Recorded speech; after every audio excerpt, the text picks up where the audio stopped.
ओह! तो ये आप हैं। मैं भी कहूँ, हर कोई इतना बदतमीज़ नहीं होता जितने आप हैं। हया ने बिना किसी लगी-लिपटी के इस पर फिर से तंज़िया वार किया। एक्सक्यूज़ मी, तमीज़ से बात करें। आप खुद तो अपने मोबाइल में मसरूफ़ हैं। 2-3 लोग मेरे बाद आए, लेकिन आपकी इस बेखबरी के नतीजे में वो लोग अपना ऑर्डर लेकर जा चुके हैं और मैं कब से आपकी वजह से यहीं खड़ा हुआ हूँ। ज़रार ने भी इस बार कोई लिहाज ना रखा और इसे फ़ौरन खरी-खरी सुना दी, लेकिन वो भी कहाँ चुप रहने वाली थी। इनकी लड़ाई को देखकर आस-पास लड़के-लड़कियाँ जमा होना शुरू हो गए। तब तक मरियम और रशान भी इधर आ चुके थे। क्या हुआ, लड़ क्यों रहे हो आप लोग? मरियम और रशान ने एक साथ ही पूछा। फिर वो दोनों एक दूसरे को बगौर देखने लगे।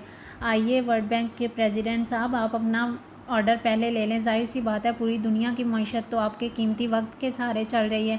अगर आपका ज़रा सा टाइम वेस्ट हुआ तो अशिया की कीमतें तो ज़मीन से सीधा आसमान तक पहुंच जाएंगी। हया बाकायदा पीछे होकर इसको हाथ से रास्ता देने लगी, मगर इसकी तंजिया बात पर पास खड़े सारे लड़के लड़कियां बाकायदा कहका लगाकर हंस दिए। हया के सुलगते लहजे पर रोशान की बेहतियार हंसी निकल गई, जिसे सुनते ज़रार के तन बदन में एक आग सुलग उठी। हया, स्टॉप इट! मरियम ने ज़रार की गुस्से से आग बहोला सुर्ख नीली आंखें देखी तो हया को सख्त लहजे में टोक दिया। तुम बैठो ज़रार, मैं लाता हूँ। रोशान ने फिर से बात संभालने की नाकाम कोशिश की। Shut up Roshan! ज़रार इंतहाई सर्द लहजे में गोया और फिर लंबे लंबे डग भरता वहाँ से चला गया। रोशान उसको पीछे से आवाज़ें देता रह गया, मगर वो सुनी अनसुनी करता पैदल ही कॉलेज का गेट अबूर कर गया। ओ शिट यार! रोशान ने अपने एक हाथ पर दूसरा हाथ गुस्से से मारा था। आज फिर ज़रार को क्या कुछ नहीं याद आ रहा था। आज फिर इसका दिल बेतहाशा रोना चाहता था, मगर इसकी नीली झील जैसी पत्थर रंग आंखें किसी बंजर ज़मीन की तरह खुश्क थीं। आज एक बार फिर सबकी नज़रों में किसी लड़की की वजह से इसका मजाक बन गया था। इसे इस लड़की से शदीद तरीन नफरत महसूस हो रही थी, क्योंकि आज हया की इस हरकत ने इसके ज़ख्म फिर से हरे कर दिए थे। वो इन ज़ख्मों पर हमेशा मरहम रखने की नाकाम कोशिश करता रहता था, मगर फिर भी किसी न किसी बात पर इसे बार बार वो लम्हे याद आ जाते जिनसे वो हमेशा दूर भागता था। मगर किस्मत थी कि बार बार इसके सामने वही मनाजर पेश कर रही थी, जिसे बर्दाश्त करना ही इसकी साज़ तबीयत पर एक बहुत बड़ा जुल्म था। अजलान इस वक्त स्काई ब्लू ड्रेस शर्ट के साथ ब्लैक पैंट जेब तन किए ड्रेसिंग मिरर के सामने खड़ा रिस्ट वॉच पहन रहा था। अभी वो अपने बालों को जेल से सेट करता इनका हेयर स्टाइल बना रहा था कि अचानक इसे कमरे से मुहल्लिक टेरेस से ज़ैनब की मध्यम आवाज़ सुनाई दी। जी पुप्पो, मैं बिल्कुल ठीक हूँ। जैनी की आवाज़ बोझल सी थी, मगर फिर भी वो खुद को फ्रेश जाहिर करने की नाकाम कोशिश कर रही थी। अजलान ने एक पल के लिए अपना सर नफ़ी में झटका परफ्यूम और अपना टुशाडी का परफ्यूम और फिर उठाते खुद पर मुस्तैदी से स्प्रे करने लगा। आज इसका कहीं बाहर जाने का मूड हो रहा था, वरना तो पिछले कुछ दिनों से वो इधर उधर सारा दिन गुजार देता और फिर रात गए आकर कमरे में सो जाता। अभी वो रेडी होकर बाहर जाने ही लगा था कि जैनी फ़ोन लेकर इसकी तरफ बढ़ी और मोबाइल फ़ोन वाला हाथ इसके आगे कर दिया। वो जो अभी से ही देख रहा था, इसकी नरम आवाज़ ने अजलान का सकूत तोड़ा। वो पुप्पो आपसे बात करना चाहती हैं, जैनी ने आहिस्तगी से कहा और खुद इसे बगौर देखने लगी कि कहीं मोबाइल फ़ोन उठाकर इसके सर पर ही ना पटक दे। मगर इसकी तवक्का के बरक्स अजलान पुप्पो से बात करने लगा। इसको आराम से बात करता देखकर इसने बाकायदा आंखें ऊपर उठाए रब का शुक्र अदा किया। अगर वो सीधे मुंह बात ना करता तो इसकी पुप्पो के सामने क्या इज्जत रह जाती। अब वो अभी इन्हीं सोचों में डूबी हुई थी कि अजलान ने मोबाइल इसे वापस थमा दिया। शायद वो बात ख़त्म कर चुका था। इसने मोबाइल आहिस्तगी से पकड़ा और टेबल पर वापस रख दिया। आप इन्हें खुद मना नहीं कर सकती थी? अजलान की तेज़ आवाज़ पर इसका झुका सर बेख्तियार ऊपर को उठ गया। आज भी इसकी आंखों में ज़ैनब के लिए कोई राहत नहीं थी कि किस चीज़ के लिए। जैनी नासमझी के अंदाज में इसे देखने लगी कि आखिर वो किस बारे में बात कर रहा है। डिनर के लिए और किस चीज़ के लिए? अजलान को इसके भोलेपन के अंदाज पर गुस्सा आया, जो शक्ल से तो बहरहाल मासूम लग रही थी, मगर इसकी वीडियो वाली हरकत मासूमों वाली बिल्कुल नहीं थी। जैनी ने इस वक्त मेहंदी कलर के ड्रेस के ऊपर रेड कलर का दुपट्टा गर्दन में ब्राय नाम लटकाया हुआ था। वो अपनी रोई मुतवर्रम आंखों समेत इसे ही साकत निगाहों से देख रही थी। डिनर? लेकिन मुझे तो पुप्पो ने ऐसा कुछ नहीं कहा। उन्होंने बस मुझे कहा आपसे बात करवा दूं, इसलिए मैंने आपसे बात करवा दी, और तो किसी चीज़ का जिक्र नहीं किया था पुप्पो ने। जैनी ने कन्फ्यूज़ अंदाज में हाथ मसलते भराई आवाज़ में वजाहत दी। अजलान का दिल इसके चेहरे के तासरात देखकर इस पर यकीन करना चाहता था, मगर दिमाग किसी सूरत मान नहीं रहा था। अच्छा ठीक है, जो भी है, उन्होंने डिनर के लिए इनवाइट किया, आप शाम तक रेडी रहिएगा। अजलान ने बेजार तासरात समेत इसे शाम तक रेडी रहने का कहा। जवाबन वो बस जी कहकर खामोश होगी। अजलान इसके झुके सर को एक नज़र देखते कमरे से बाहर चल दिया। जाने क्यों आज वो इसकी बात पर चाह कर भी कोई सख्त रद्द अमल दे नहीं पाया था। यार शम्सा, तुम अचानक उस दिन वहाँ से चली क्यों गई? मैं इतनी देर तक तुम्हें वहीं ढूंढता रहा। शम्सा उस मास्क मैन की धमकी से डरती पिछले कई दिनों से कहीं बाहर आ जा ही नहीं रही थी। आज सनी के बेहद इसरार पर इसे इसके साथ रेस्टोरेंट आना ही पड़ा। घबराहट अभी भी इसके चेहरे से साफ यहाँ हो रही थी। अगर आज भी सनी इसे अपनी जान देने की धमकी ना देता तो आज भी बाहर ना आती। कुछ नहीं, बस मेरा दिल घबरा रहा था शोर की वजह से। सनी ने इसका हाथ पकड़े फिक्रमंद लहजे में बात का आगाज़ किया, मगर शम्सा ने गैर महसूस अंदाज में जल्दी से अपना हाथ पीछे करते इसे झूठ मूठ की वजाहत दी, वरना हकीकत तो बिल्कुल इसके बरक्स थी। इसके अचानक हाथ छुड़ाने से सनी को हैरत तो हुई, मगर उसने कहा कुछ नहीं, क्योंकि इसका प्लान इस दिन तो पूरा ना हो सका, इसलिए आज के दिन वो इस प्लान को बिगाड़ना नहीं चाहता था। शम्सा काफ़ी पीते बार बार इधर उधर देख रही थी। अगर आज उसने आज शम्सा को ना देखा तो वो अपनी जान ले लेगा। वो सादा लो लड़की इसके बातों के जाल में फंसती यहाँ आ तो गई, मगर अब इसके जहन पर मास्कमैन का डर बुरी तरह हावी हो रहा था। अगर वो मास्कमैन कहीं आसपास हुआ तो फिर क्या होगा उसका? ये सोचते इसके हाथों की हथेलियाँ पसीने से भर गईं। इसके माथे पर पसीने की बूंदों को देखते सनी को इसकी तबीयत कुछ ठीक नहीं लग रही थी। क्या हुआ शम्सा, तुम ठीक तो हो ना? शम्सा घबराहट के मारे बार बार टिश्यू से अपना पसीना साफ कर रही थी। तभी सनी ने इसकी तबीयत का पूछा और इसे सवालिया निगाहों से बगौर देखने लगा। अच्छा ठीक है सनी, मैं चलती हूँ, मुझे कुछ ज़रूरी काम है। वो कार की चाबी उठाती तेज़ लहजे में गोया हुई इसका अंदाज जान छुड़ाने वाला था। अभी वो मुड़ने ही लगी थी कि सनी ने इसका हाथ पकड़े इसे आगे बढ़ने से रोक दिया। इतने में पास से गुजरता ब्लैक हुडी वाला लड़का इसके साथ बुरी तरह टकराया और अपने हाथ में मौजूद कॉफ़ी का कप शम्सा के ड्रेस पर उल्टा दिया और फिर इनका रद्द-ए-अमल जाने बिना ही जल्दी से माजरत करता वहाँ से चला गया। शम्सा अपने ड्रेस को कुफत भरे तासरात से देखती सनी को मैं अभी आई कहकर वॉशरूम की जानब चल दी। शम्सा अपना ड्रेस साफ करने के लिए वॉशरूम आई। अभी वो अपना हैंडबैग कॉर्नर में रखकर सीधी हुई थी कि अचानक आईने में नजर आते किसी मास्क ज़्यादा शख्स को देख इसके हवास एक पल के लिए शल होकर रह गए थे। इस शख्स की गंभीर आवाज़ ने इसे बुरी तरह चौंका दिया। आज फिर इसके चेहरे पर वही मास्क था। इसकी आंखों में छाई सख्ती और सुर्खी की लकीरों ने इसके अंदर की हालत शम्सा को वाज़िया बता दी थी। इतनी बार मना करने के बावजूद फिर इसके साथ आ गए हो। एक बार में कई बात तुम्हें समझ क्यों नहीं आती? शम्सा जो मास्कमैन से डर कर उल्टे कदमों चलती अचानक दीवार से बुरी तरह टकरा गई। शम्सा होश का दामन थामे अभी दाएं जानब भागने ही वाली थी कि मास्कमैन ने इस दीवार के दोनों जानब अपना हाथ रखते इसका रास्ता मसदूद कर दिया। अब वो डरी सहमी निगाहों से मास्कमैन को ही देखे जा रही थी। प्लीज़ मुझे जाने दें। शम्सा अपनी आंखों में आंसू लिए बाकायदा इससे मिन्नत कर रही थी। इसके चौड़े सीने कसरती वजूद के आगे वो कोई सहमी हुई बच्ची लग रही थी। जिससे खतरा उसके पास भाग कर जाती और जिससे कोई खतरा नहीं उससे दूर भागती। और मास्कमैन ने अब की बार बाकायदा गुस्से में आते दीवार पर ज़ोर से हाथ मार दिया। शम्सा की आंखें नमकीन पानियों से भर गईं। इसके रुखसारों पर बहते मोतियों जैसे आंसू देख वो अपना ज़ब्त खो रहा था। अभी के अभी बाहर निकलो इस रेस्टोरेंट से, इससे पहले कि वो अपना ज़ब्त खोकर कुछ गलत कर बैठता। इसने शम्सा को फ़ौरन वहाँ से जाने की इजाज़त दे दी। इजाज़त मिलने की देर थी कि वह भागती हुई अपना हैंडबैग पकड़े तेज़ तेज़ कदमों से बाहर जाने लगी। तभी अचानक मास्कमैन की सख्त आवाज़ ने इसके बढ़ते कदम एक पल के लिए फ्रीज़ कर दिए। पिछले दरवाजे से जाओगी तुम, और हाँ खबरदार आइंदा मुझे इस लफंगे लड़के के साथ नजर आई तो। मास्कमैन के अगले हुक्म पर वो भागती हुई पिछले दरवाजे की जानब चल दी। इसे बिल्कुल भी समझ नहीं आ रहा था कि ये शख्स इसका मुहाफ़िज़ है या कोई और। इसके हुक्म की तामील करते वो पिछले दरवाजे की राहदारी की जानब मुड़ गई। रेस्टोरेंट से बाहर निकलते ही वो कार को जन से भगा ले गई। वो क्यों इसका कहना मान रही है इसे कुछ समझ नहीं आ रहा था। वो मास्कमैन से डरती गाड़ी को ब्रेक ही नहीं लगा रही थी कि कहीं फिर से वो मास्कमैन इसके सामने ना आ जाए। अगर वो फिर से इसके सामने आ गया तो ये सोच ही इसके हवास गुम करने के लिए काफ़ी थी। पता नहीं कैसी है वो वली, काफ़ी दिनों से बार बार इसका फ़ोन ट्राई कर रहा था, मगर हर बार की तरह इस बार भी इसका नंबर ऑफ पाते बड़बड़ाने के अंदाज में गोया होने लगा। इसके घर का एड्रेस भी इसे पता नहीं था कि वो इसकी हैरियत मालूम कर ले आया वो ठीक है भी या नहीं। बिलाखिर आज फिर थक हार कर इसने मोबाइल को सोफ़े पर बेजारी से फेंका और अपना सर हाथों में लिए परेशान अंदाज में बैठ गया। इसे कुछ समझ नहीं आ रहा था। तभी इसे मुलाजिम की आवाज़ अपनी समातों में सुनाई दी। सर बाहर साहब आए हैं। मुलाजिम ने वलीद को इसके दोस्त की आमद से आगाह किया। हाँ भेजो इन्हें, और रुबीना बाजी से स्नैक्स भी बनवाकर चाय के साथ ड्राइंग रूम में ले आओ। मुलाजिम मुस्ताद अंदाज में जी अच्छा कहकर इसके लिए गेट खोलने चला गया। कुछ ही मिनटों में वलीद भी फ्रेश होता ड्राइंग रूम में आ गया। अंस ने सोफ़े से उठते खुशदिली से मुसाफा किया था। कैसी तबीयत अब तुम्हारी? उस दिन तो तुम बहुत परेशान लग रहे थे। मुझे अंस वलीद से मिलने के बाद इसके मुकाबल सोफ़े पर आरामदा अंदाज में बैठ गया।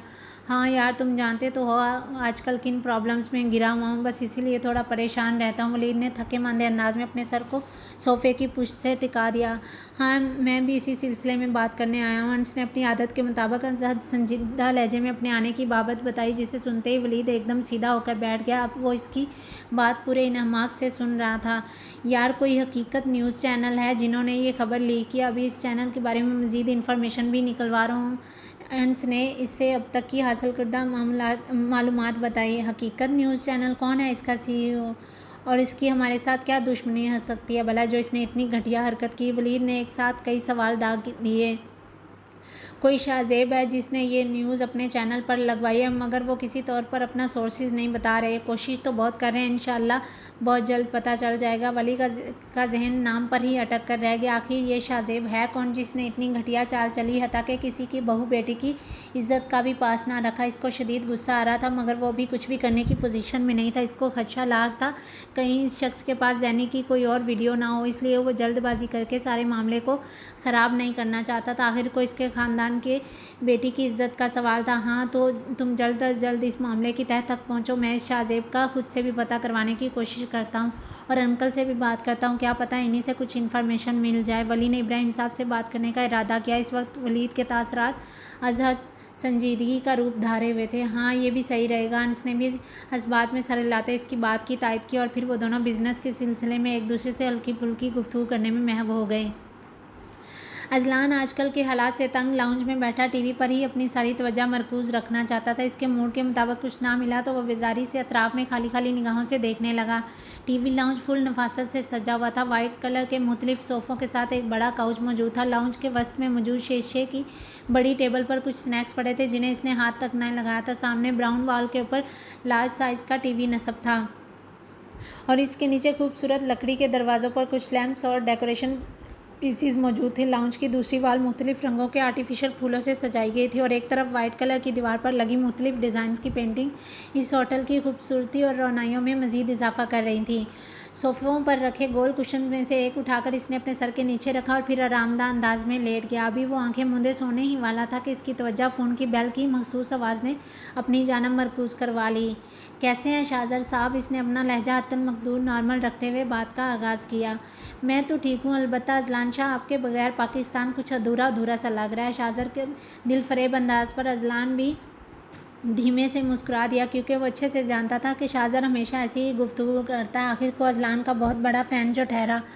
फ़िल्म की शूटिंग कैसी जा रही है? अजलान ने बात का रुख बदल कर काम की बात की। शूटिंग मुकम्मल होने वाली, बस तुम्हारे लास्ट शूट रह गए। अब की बार शाहजर ने भी संजीदगी से काम के बारे में बताया।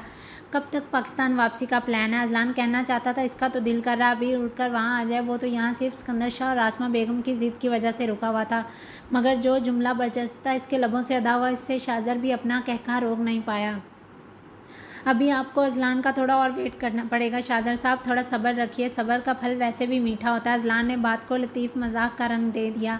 तुम्हारी हीरोइन भले ही तब तक पागल हो जाए। शाहजर हल्के से बड़बड़ाया। क्या कहा? बेतवजही में अजलान को इसकी बड़बड़ाहट की कुछ खास समझ नहीं आई। कुछ नहीं यार, तुम्हारे लिए तो जान भी हाजिर है, ये सब्र क्या चीज़ है? शाहजर ने खलूसे दिल से जवाब दिया, क्योंकि इसे पूरी इंडस्ट्री में अजलान से ज़्यादा असूल पसंद आदमी कोई और लगता ही नहीं था। इसलिए वो हमेशा यही कोशिश करता था कि इसकी हर फिल्म में हमेशा लीड हीरो का रोल अजलान ही प्ले करे, चाहे इसके लिए इसे कितना ही वेट क्यों ना करना पड़े। इसीलिए अजलान भी इसकी बहुत इज्जत करता था। अजलान ने एक दो बातों के बाद बात ख़त्म करके फ़ोन डिस्कनेक्ट कर दिया। अचानक इसकी निगाह सामने लगी वॉल क्लॉक पर गई, जिस पर अभी दोपहर के 3 बजे थे। इसलिए इसने थोड़ी देर आराम करने का सोचा और फिर चंद ही लम्हों में वो गहरी नींद की वादियों में गोताजन हो चुका था। अस्सलाम वालेकुम मैम। ईमान क्लासरूम में दाखिल हुई तो सबने इसे यकबस्ता सलाम किया, जिसका इसने मुस्कुराते हुए सलाम का जवाब दिया और आज का लेक्चर पढ़ाने लगी। आज हम सूरत उन-नूर की आयत नंबर 27 और 28 की तफसीर पढ़ेंगे। इसने शीरी अंदाज में कुरान पाक की आयत मुबारका तिलावत की।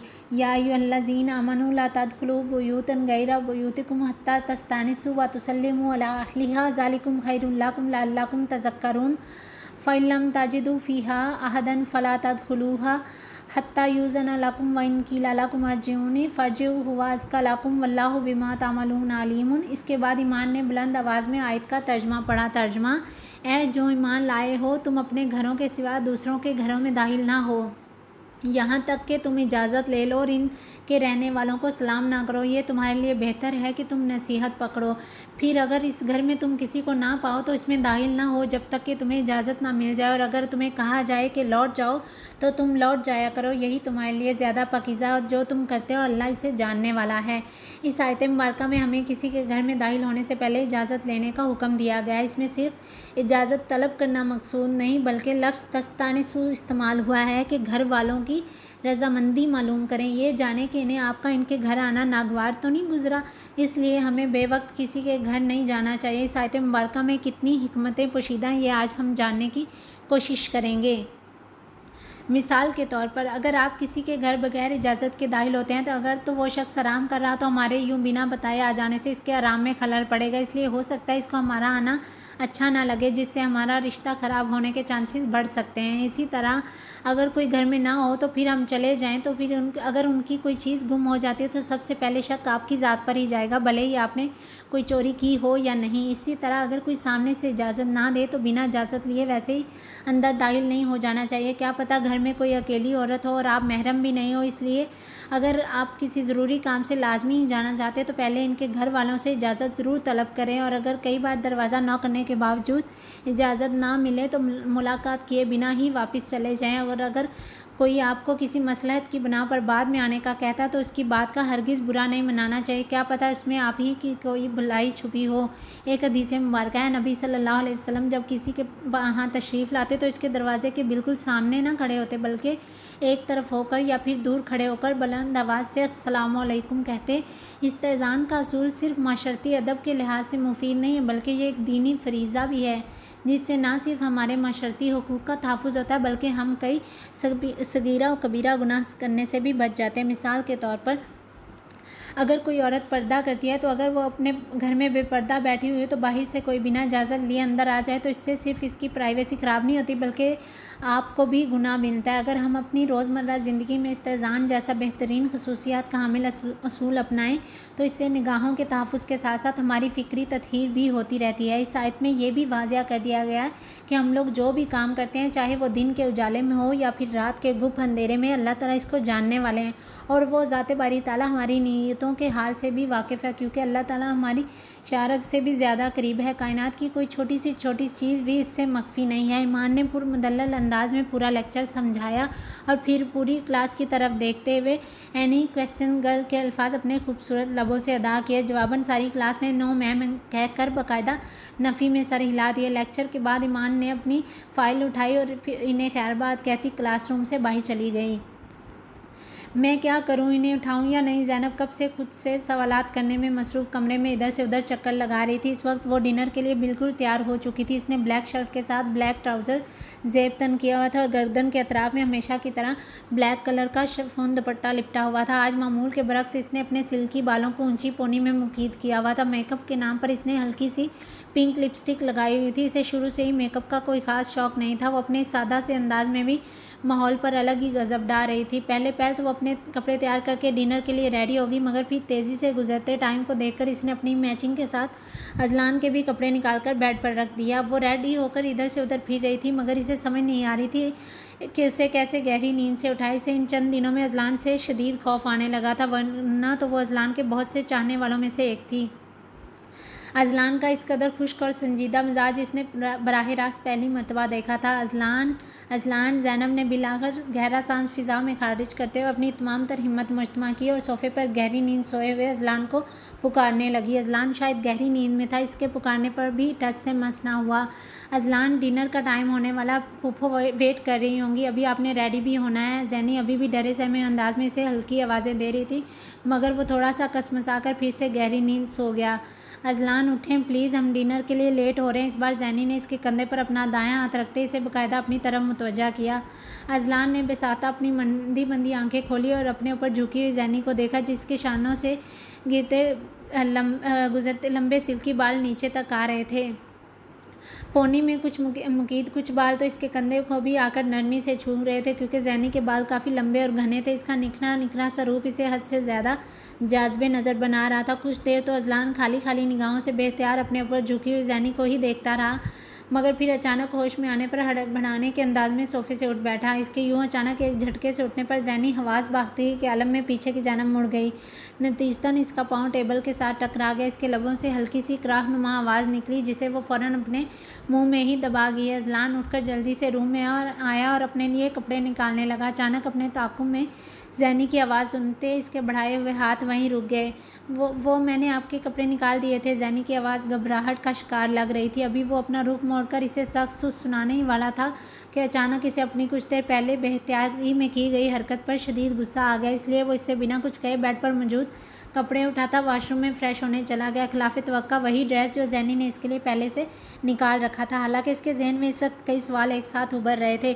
क्यों निकाले इसके लिए कपड़े? आपको एक दफ़ा में कई बात समझ क्यों नहीं आती? मना जो किया था आपको फिर क्यों किया? ये सब जुमले कहना चाहता था मगर कह ना सका। इसके यूं बिना कुछ कहे वहाँ से जाने पर ज़ैनी का रुका हुआ सांस एकदम बहाल हुआ। थोड़ी देर में अजलान भी रेडी हो गया। वो अपना मोबाइल और वॉलेट उठाकर कमरे से बाहर आया तो टीवी लाउंज में बैठी ज़ैनी इस वक्त किसी किताब की वर्कदानी में मसरूफ़ थी। इसके आने पर हड़बड़ाते उठ बैठी। अजलान ने अब की बार इसे दोबारा देखने की गलती नहीं की थी। चलें, अजलान ने बेतासुर लहजे में इसे चलने का कहा तो ज़ैनी भी मेकानकी अंदाज में आहिस्ता आहिस्ता कदम उठाती इसके पीछे पीछे चल दी। ज्यूरिच होटल से बाहर आते इसे सर्द हवा के झोंकों के बायस खनकी का एहसास हुआ तो फ़ौरन शाल को अपने गिर्द अच्छे से लपेट लिया। पार्किंग लॉट में आकर अजलान ने अपनी कार अनलॉक की तो ज़ैनी खुद ही बैक डोर खोलती पिछली सीट पर बैठने लगी। तभी से अजलान की सर्द आवाज़ अपनी समातों में सुनाई दी। मैं कोई आपका शूफर नहीं हूँ जो पीछे बैठ रही हैं, आगे आकर बैठे हैं। अजलान ने इसे सख्ती से टोका तो वह जल्दी से फ्रंट डोर खोलती अगली सीट पर आकर बैठ गई। इसके बैठने की देरी थी कि अजलान ने फ़ौरन कार स्टार्ट कर दी। ज़ैनी ने बेसाख्ता अजलान के खूबसूरत सरापे से निगाहें चुराईं और विंड स्क्रीन के पार चलते हुए मनाज़र को खाली खाली निगाहों से देखने लगी। कारपेट रोड के आसपास लगे खूबसूरत दरख्त इसकी आंखों को दिलकश नज़ारा मुहैया कर रहे थे। थोड़े फासले के बाद बड़ी बड़ी बिल्डिंग्स आ गई। अभी से बाहर देखते चंद मिनट ही गुजरे होंगे कि कार एक खूबसूरत वसी और इस घर के सामने आकर रुक गई। ज़ैनी ने भी चौंकते हुए अतराफ में निगाहें घुमाईं।